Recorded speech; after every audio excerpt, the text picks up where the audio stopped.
Jake Morrison stood in the massive chamber of the Galactic Council and felt very small. The alien beings around him were huge, some floating in the air, others standing on legs that looked like tree trunks. Their voices echoed through the room, like thunder when they spoke. Jake was the only human there, wearing his best diplomatic uniform, but he still felt like a child among giants. The Zephyrian High Chancellor moved forward. His name was Vex Thul, and he looked like a giant lizard covered in metal armor. When he spoke, his voice made the floor shake under Jake's feet. "Human representative," Vex Thul said, "your species has been given many chances to prove your worth to this galaxy. You have failed every test." Jake tried to keep his voice steady. "Chancellor, humanity has followed every law of the Federation. We have paid our taxes and sent our young people to serve in the Galactic Defense Forces. What more do you want from us?" The other aliens in the room made sounds that might have been laughter, but they sounded more like growling to Jake. A floating creature that looked like a jellyfish with too many eyes spoke next. "Your species builds weapons in secret. Our sensors have found them hidden all over your world.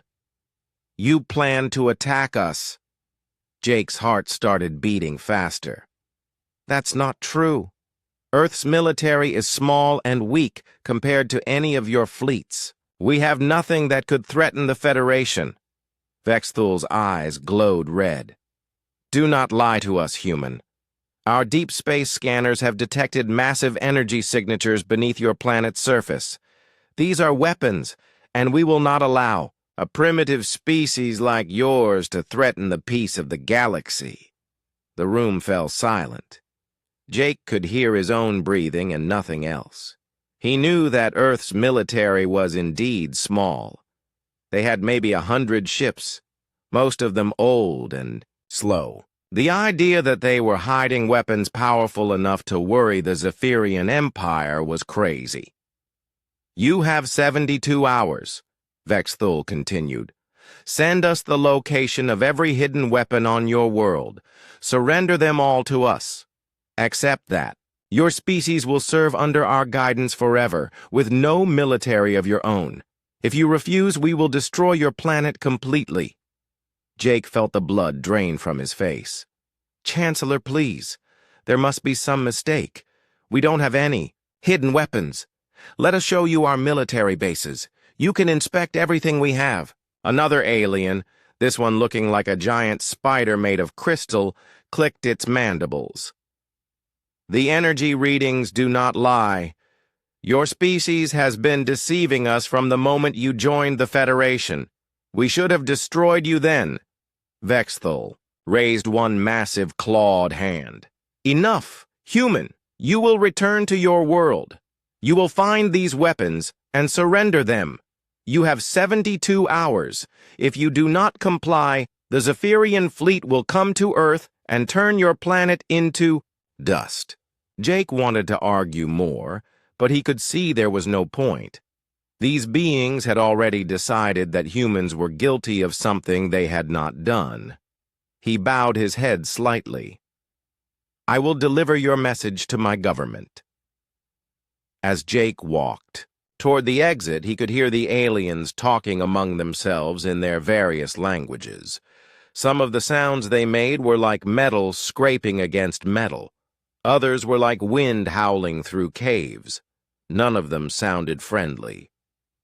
The trip back to Earth took 18 hours in the fastest diplomatic ship the Federation had given to humanity.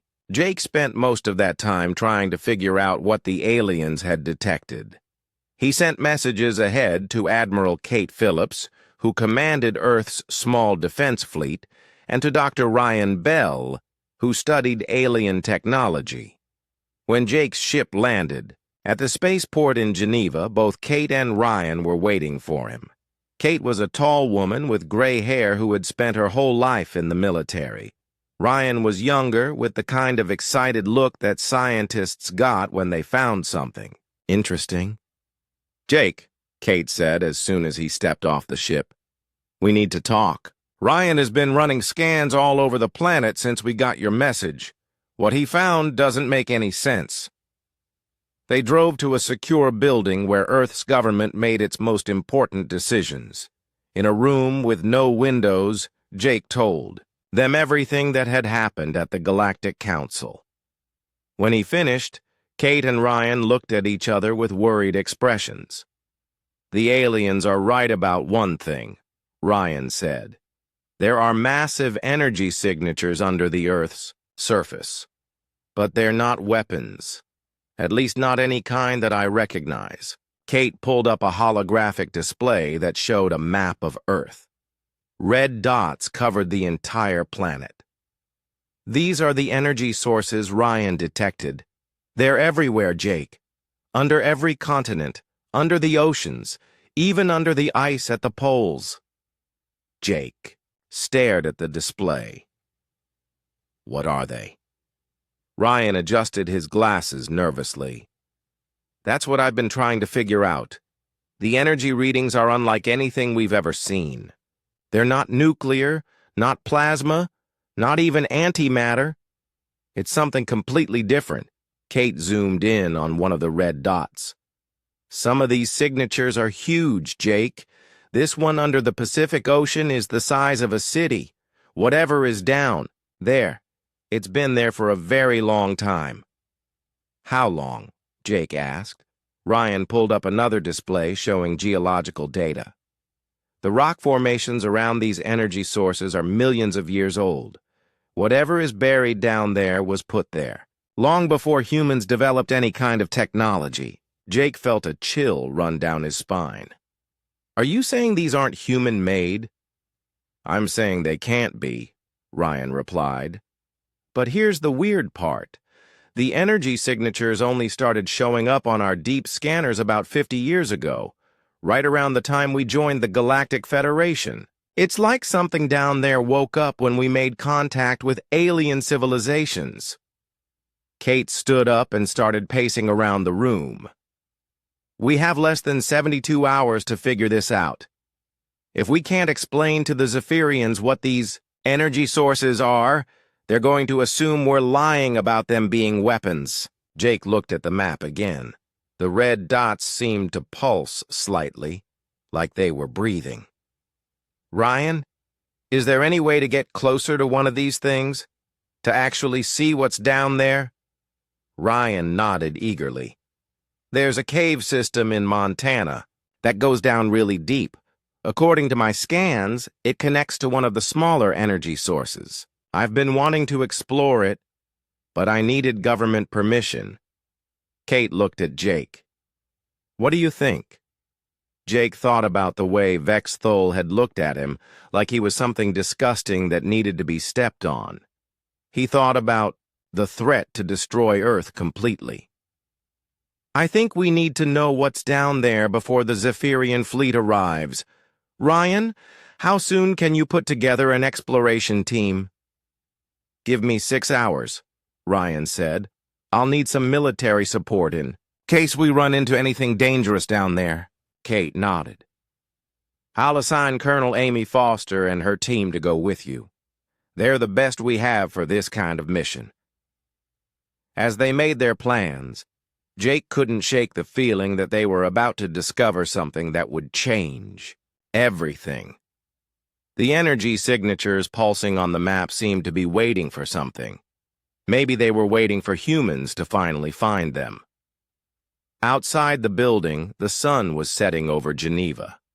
In less than 3 days, the most powerful military force in the galaxy would arrive at Earth, expecting humans to surrender weapons they didn't know they had. Jake hoped that whatever was buried beneath their planet would provide some answers before it was too late. The cave entrance in Montana looked like nothing special. Dr. Ryan Bell stood at the edge of the dark opening with his team, checking their equipment one more time. Colonel Amy Foster and her soldiers had arrived an hour earlier, carrying enough gear to explore for days underground. The mountain air was cold, and Ryan could see his breath as he spoke. The energy signature is about 2 kilometers down, Ryan told the group. The cave system should take us most of the way there, but we might need to do some digging at the end. Amy Foster was a short woman with fierce eyes who had led dozens of dangerous missions. She looked at the cave entrance with the expression of someone who had seen too many things go wrong. Dr. Bell, are you absolutely sure this is safe?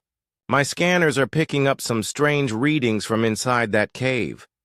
Ryan checked his instruments again. The energy source isn't giving off any radiation that would hurt us, but you're right that there's something unusual down there. The rock formations don't match anything in our geological surveys. Lisa Murphy, the team's geologist, was already examining the cave walls with a handheld scanner. Ryan, look at this. The rock here has been carved, not formed naturally. These marks are too precise to be made by water or wind. The team moved into the cave, their flashlights cutting through the darkness. The tunnel sloped downward at a steady angle, and the walls became smoother the deeper they went. After an hour of walking, Alex Carter, their quantum physicist, stopped and pointed at something ahead. There's light coming from down there, Alex said, but it's not sunlight. It's something else. As they moved forward, the tunnel opened into a vast underground chamber.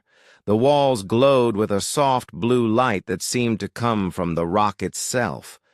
The chamber was so large that their flashlights couldn't reach the far walls or the ceiling. Amy Foster raised her hand, signaling her soldiers to spread out and secure the area. This is definitely not natural, she said. Someone built this place.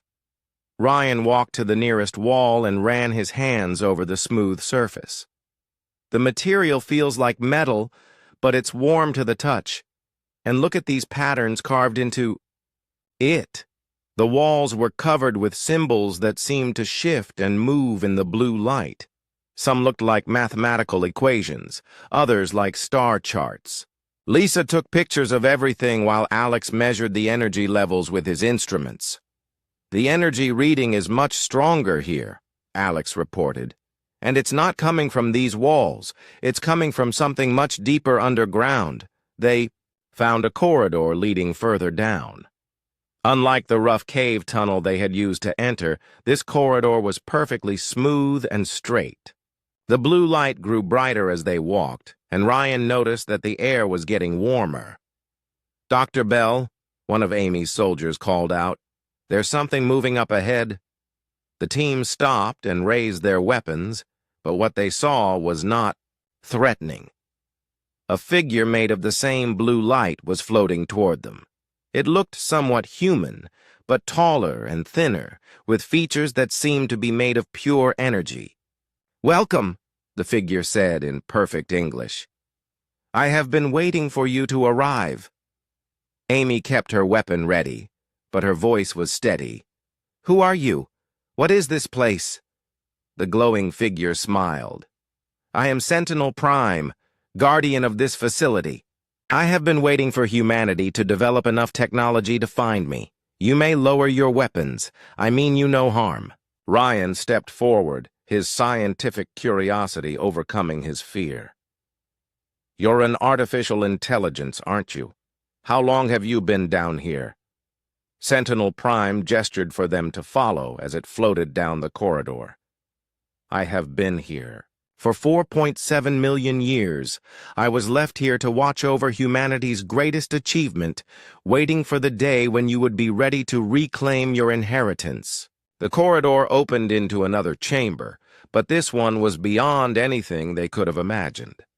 The space stretched out for kilometers in every direction, filled with rows upon rows of massive metallic objects. Each object was clearly a spacecraft, larger than any ship in Earth's current fleet. Lisa's jaw dropped. "How many ships are there?" Sentinel Prime's form pulsed brighter. "In this facility alone, there are 50,000 vessels. There are 20 similar facilities around your planet, each containing between 30,000 and 80,000 ships. In total, 1.2 million vessels wait beneath Earth's surface.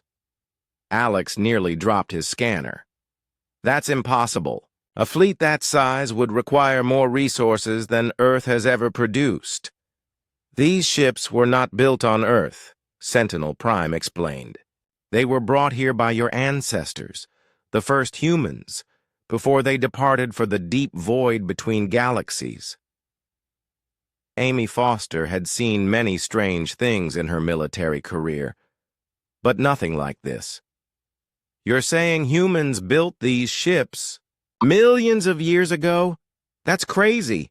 Humans have only had civilization for a few thousand years. Sentinel Prime led them to a platform that overlooked the vast fleet. The humans you know today are not the first of your species. 4.7 million years ago, humanity was the most advanced civilization in this galaxy. You built great cities among the stars and guided the development of dozens of younger species. Ryan's mind was racing as he tried to process what he was hearing. What happened to them? Why did they leave? A great crisis was approaching, Sentinel Prime said. The first humans detected something terrible coming from outside this galaxy, a force that would destroy all life. Rather than fight a battle they could not win, they made a different choice. They hid their greatest achievements and departed. To find a way to stop the threat, the AI gestured to the ships around them. Before leaving, they seeded many worlds with new human populations, including Earth. Each group was given the genetic potential to eventually rediscover their heritage when the time was right.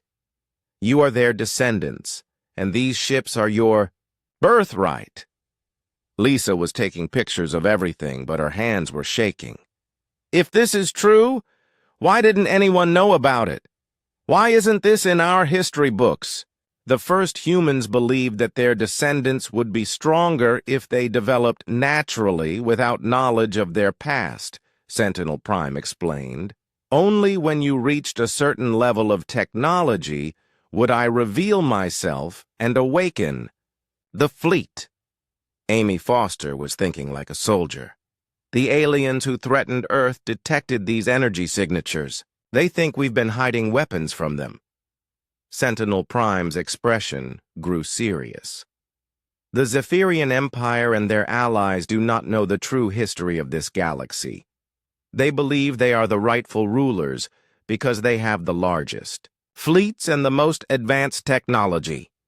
They would be quite disturbed to learn that they are actually descendants of species that humanity helped to evolve. Alex looked out at the massive ships. Are these vessels functional? After millions of years, they should be nothing but rust and decay. The ships maintain themselves using technology that your current science cannot yet understand, Sentinel Prime said. Each vessel is powered by zero-point energy and equipped with weapons and defenses far beyond anything the current galactic civilizations possess. Ryan felt a mixture of excitement and fear. Can humans operate these ships? Do we have the knowledge to use them? Sentinel Prime smiled again. The knowledge is already within you, encoded in your genetic memory. When a human bonds with one of these vessels, the ship will teach them everything they need to know. The first humans designed it this way, so that their descendants could reclaim their heritage even after millions of years. Amy Foster was thinking about the deadline they faced. The Zephyrian fleet will arrive at Earth in less than 48 hours. Even if what you're telling us is true, we don't have time to learn how to operate 1 million spaceships. Time moves differently when you are bonded with one of these vessels, Sentinel Prime said. A few hours of training can provide the equivalent of years of experience, but first, you must decide if humanity is ready to reclaim its place as the guardian of this galaxy. The team stood in silence, looking out at the vast fleet. Ryan thought about the threatening aliens who wanted to destroy Earth. Amy thought about her duty to protect humanity. Lisa and Alex thought about the incredible discovery they had made. "What exactly are you asking us to do?" Ryan finally said. Sentinel Prime's form grew brighter. "I am asking you to choose humanity's future. You can leave this place and never speak of what you have seen.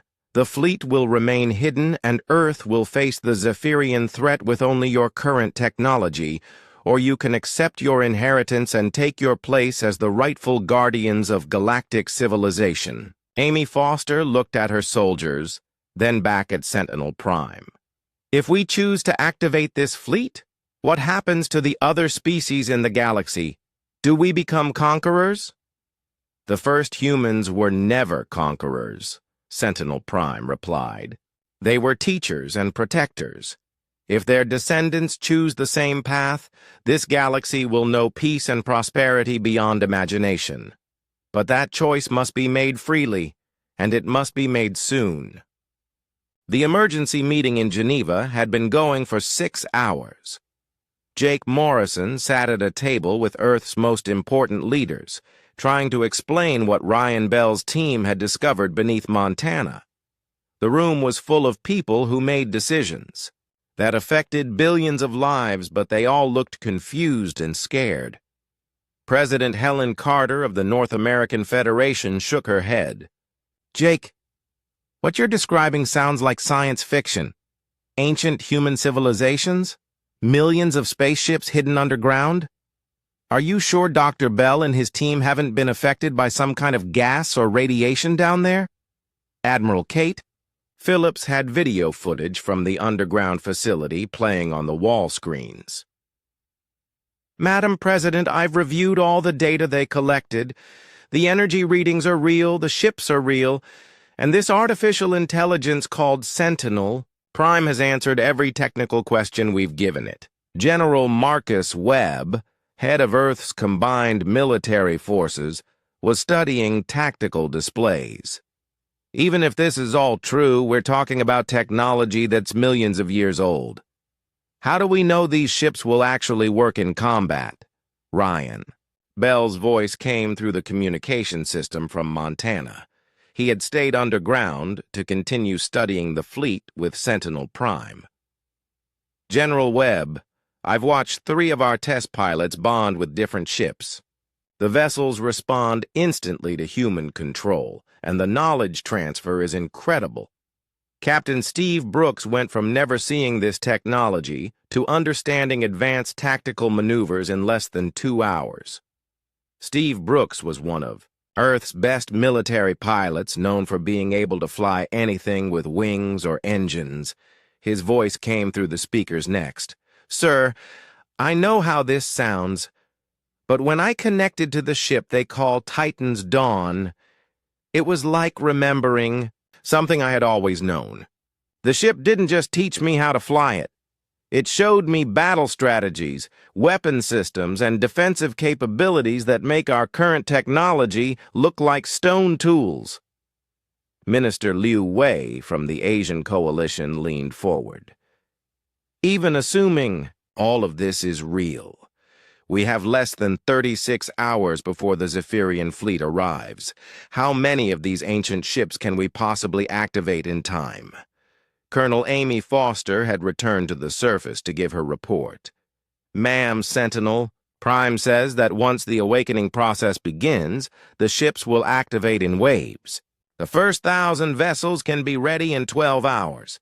Within 24 hours, we could have 50,000 ships operational." The room fell silent. Earth's entire current military had fewer than 200 combat vessels. The idea of commanding 50,000 ships was overwhelming.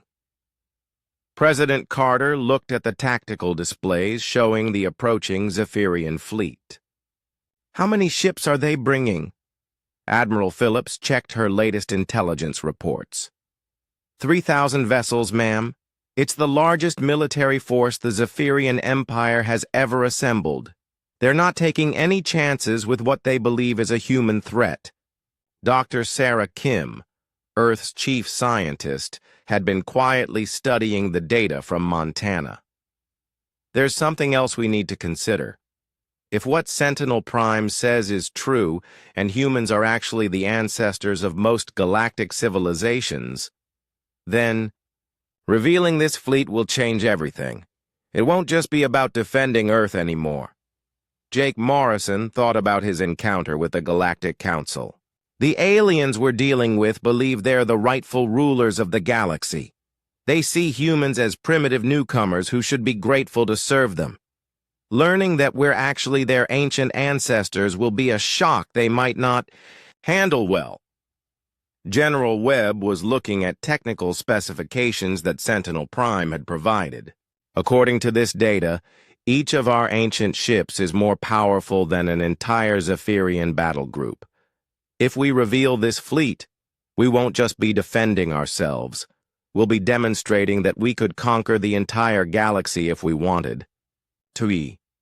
Commander Rachel Wood, who had joined Steve Brooks in bonding with one of the ancient vessels, spoke from underground.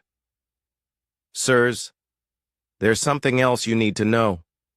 Sentinel Prime showed us the locations of other facilities that the first humans built throughout the galaxy. They're called monoliths, and they've been hiding in plain sight for millions of years, disguised as asteroids or small moons. Admiral Phillips pulled up a galactic map. How many of these monoliths are there? Sentinel Prime's voice joined the conversation directly, something that made several people in the room jump. There are 147 monoliths distributed throughout this galaxy. Each contains between 10,000 and 50,000 additional vessels, as well as advanced manufacturing facilities. The total fleet size across all locations is approximately 8.3 million ships. The silence in the room was complete. President Carter was the first to speak. 8 million ships. That's larger than the combined fleets of every civilization in the galaxy. By a factor of approximately 400, Sentinel Prime confirmed. The first humans believed in being prepared for any threat. Tony Clark, one of the engineers who had bonded with an ancient ship, transmitted new information from underground. The ships aren't just weapons platforms. Each one contains advanced manufacturing equipment, medical facilities, and scientific laboratories. They're designed to build and support entire civilizations, not just fight wars. Jake Morrison stood up and walked to the windows overlooking Geneva. Outside, he could see normal people going about their daily lives, unaware that their planet was about to face the greatest crisis in human history.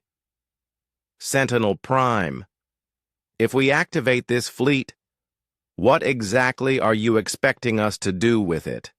That choice belongs to humanity, Sentinel Prime replied. The first humans left detailed records of their philosophy and methods. They believed that advanced civilizations should guide and protect younger species, not rule over them. But after 4.7 million years, the decision of how to proceed must be made by their descendants. General Webb was thinking like a military strategist. If we reveal even a small portion of this fleet, every species in the galaxy will either want to ally with us or destroy us. There won't be any middle ground. Dr. Kim had been running calculations on her personal computer. Actually, there might be a third option. According to the historical records Sentinel Prime has shared, most of the current galactic species are descendants of civilizations that the first humans helped to develop. Genetically, they're all related to us. This isn't about humans versus aliens. It's about a family that has forgotten its common heritage. Admiral Phillips was studying the technical capabilities of the ancient fleet. The question is whether we can reunite that family or if we'll end up in a war that destroys everything. Captain Brooks's voice came through the speakers with new urgency.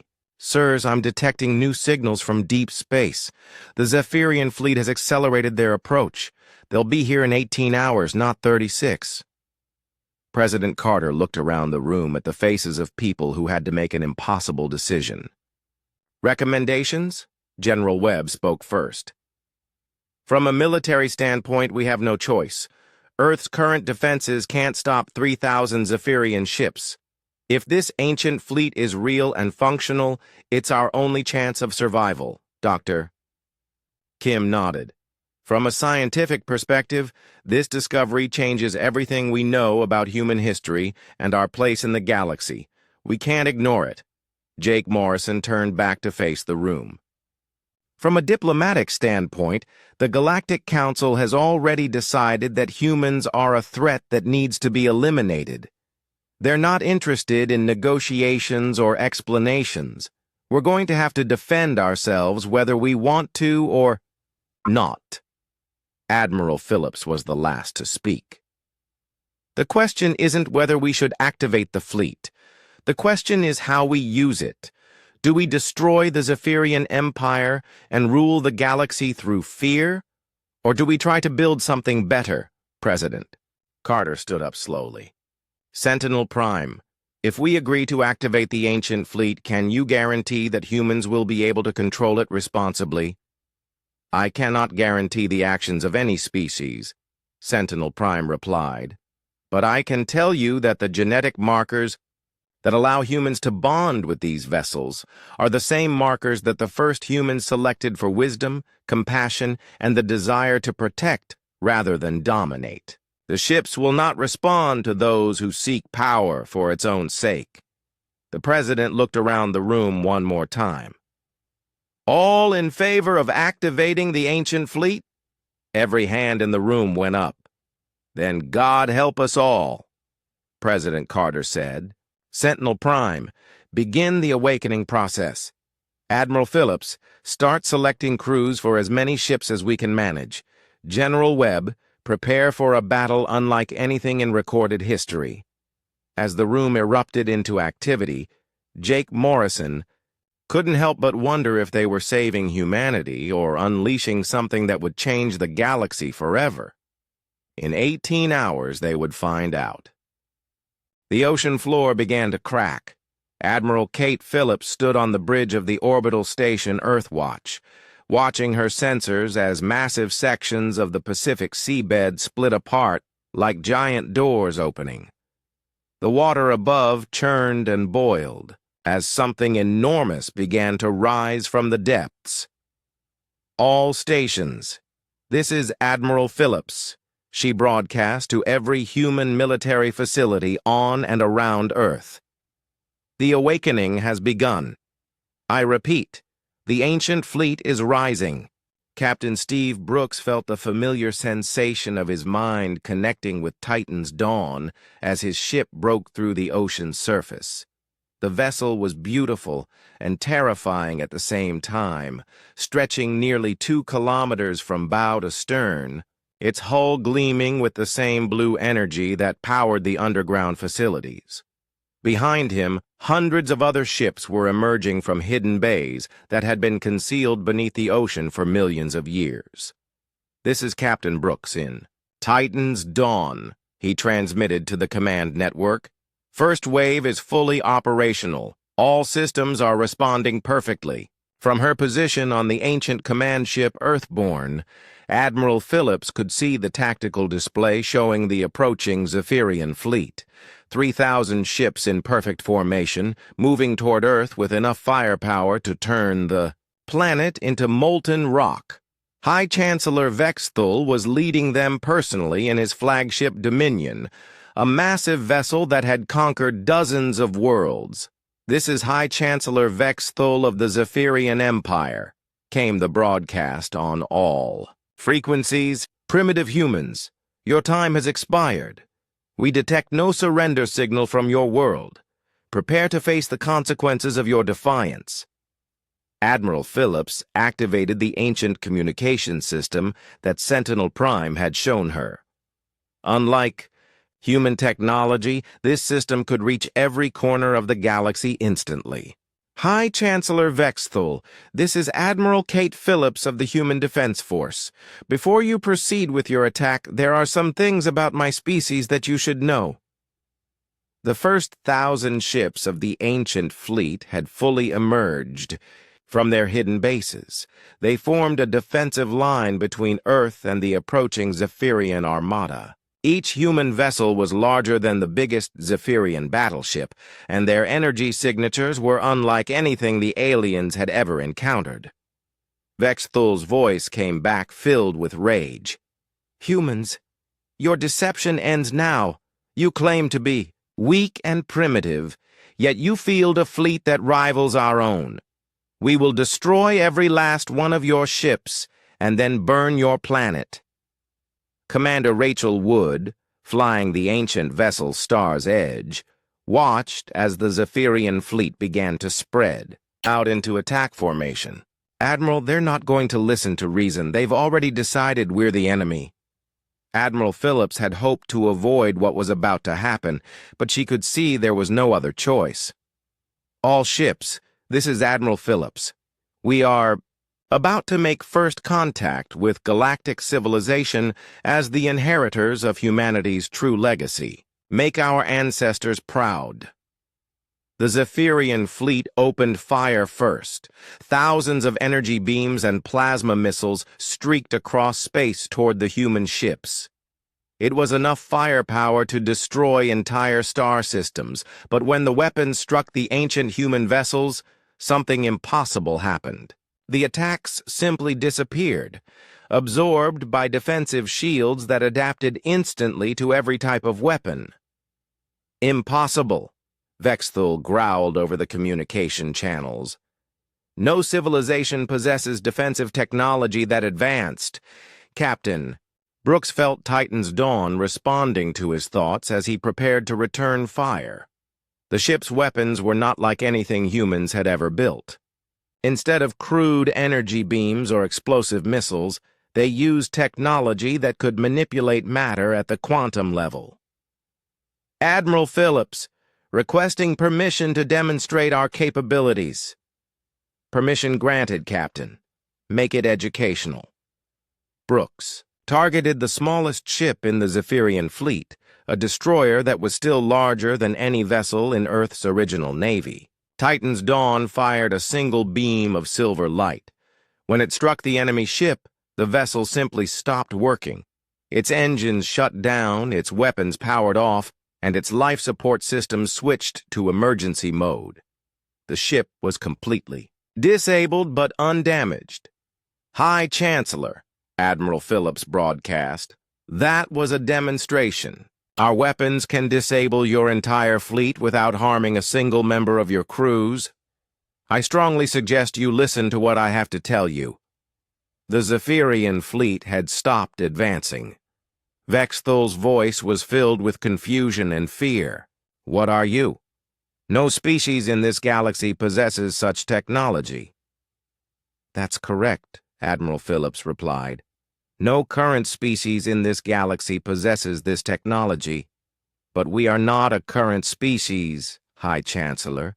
We are the children of the first humans, the civilization that seeded this galaxy with intelligent life millions of years ago. As she spoke, more ancient ships continued to rise from hidden bases around the world. The Sahara Desert split open to reveal launching bays. Mountain ranges in the Himalayas folded back like petals of a flower.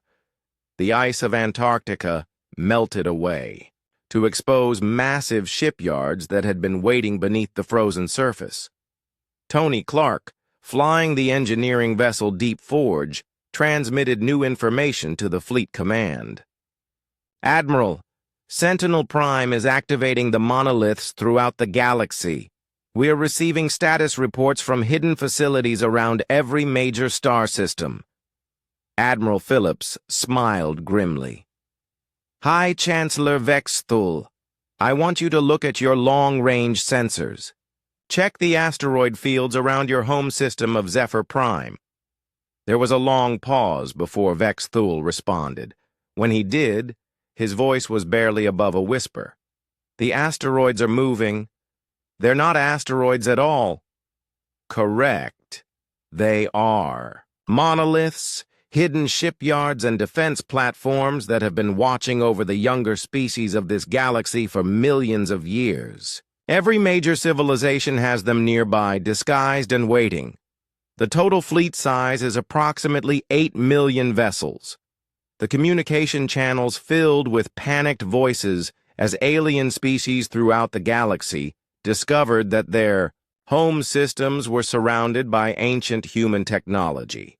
The Rigelian Consortium reported massive structures materializing around their capital world. The Andromedan Trade Union found hidden bases emerging from their asteroid mines. Even the proud Centaurian Empire discovered that their most sacred moon was actually a dormant human facility.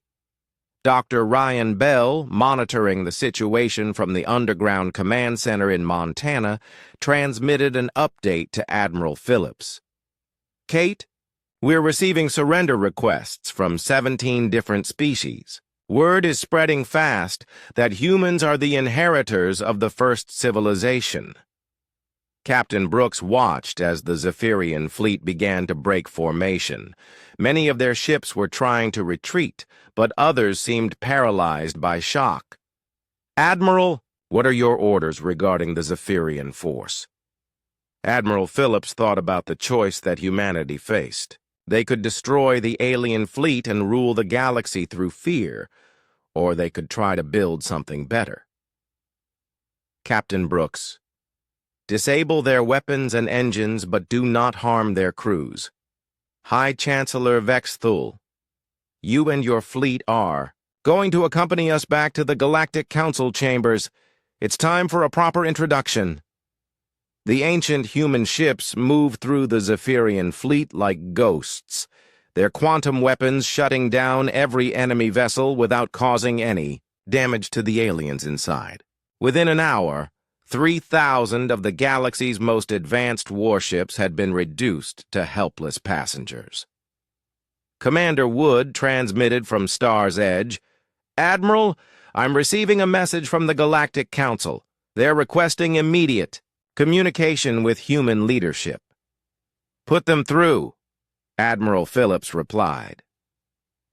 The holographic image of the council chamber appeared on her bridge. All the alien representatives were there, but instead of the arrogant beings who had threatened Jake Morrison days earlier, they looked terrified and confused.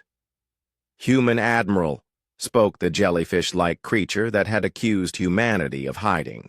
"Weapons. We have monitored the activation of your fleet. We demand an explanation for this deception." Admiral Phillips felt the weight of history on her shoulders.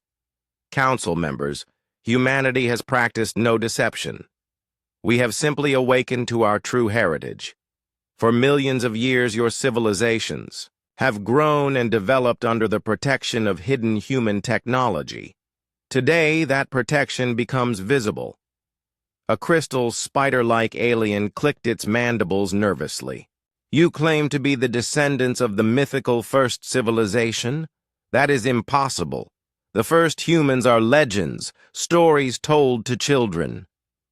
"Sentinel Prime," Admiral Phillips called out, "please share the historical records with the Galactic Council." The chamber filled with holographic displays showing the true history of the galaxy. Images of the first humans building great cities among the stars, guiding the evolution of dozens of species, and finally departing for the void between galaxies. The aliens watched in stunned silence as they learned that their entire understanding of galactic history was wrong. When the display ended, Vex Thul's voice came over the communication system. He was no longer the arrogant conqueror who had threatened Earth. "If this is true, then we have made a terrible mistake." The Zephyrian Empire challenges the rightful guardians of the galaxy. 6 months after the revelation, The galaxy was a very different place. Jake Morrison stood in the same Galactic Council chamber where he had once been threatened and humiliated. But now he was not alone. Representatives from every major species sat together at a circular table with no one species elevated above the others. The chamber itself had been redesigned using ancient human technology, creating a space where all beings could communicate as equals. The reports from the outer rim are encouraging, said Kethvar, who had once been High Chancellor Vex Thul. The proud Zephyrian leader had chosen to take a new name after learning that his species had been guided in its early development by the first humans.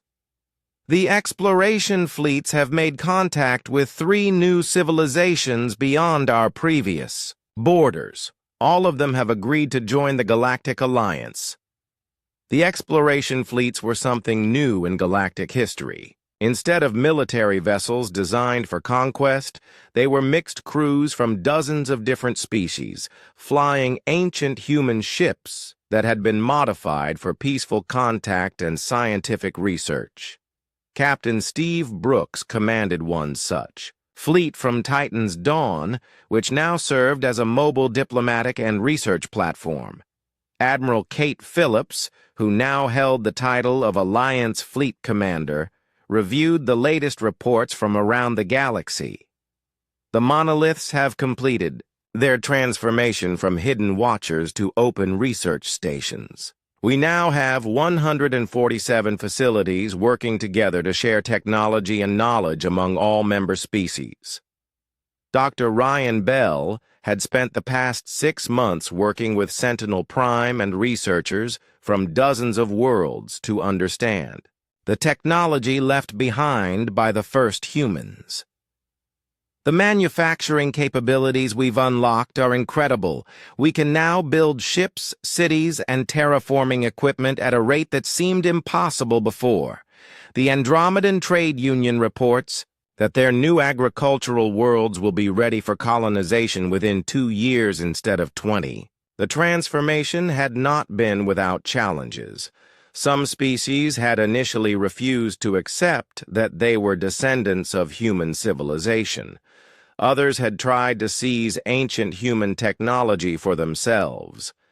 But the ships would only respond to beings who approached them with peaceful intentions, and the monoliths had defensive systems that protected them from any hostile actions. "There is one matter we still need to address," said Valandra, the crystal spider representative who had once accused humans of deception. "Our deep space observatories have detected the same threat that the first humans originally fled from. It is still out there in the void between galaxies, and it appears to be moving in this direction." The chamber fell silent. This was the news that everyone had been dreading. Sentinel Prime had warned them that the first humans had departed to find a way to stop some great danger, but they had hoped it would remain in the distant future. Jake Morrison looked around the table at beings who had once been enemies and were now allies. "Sentinel Prime, how much time do we have?"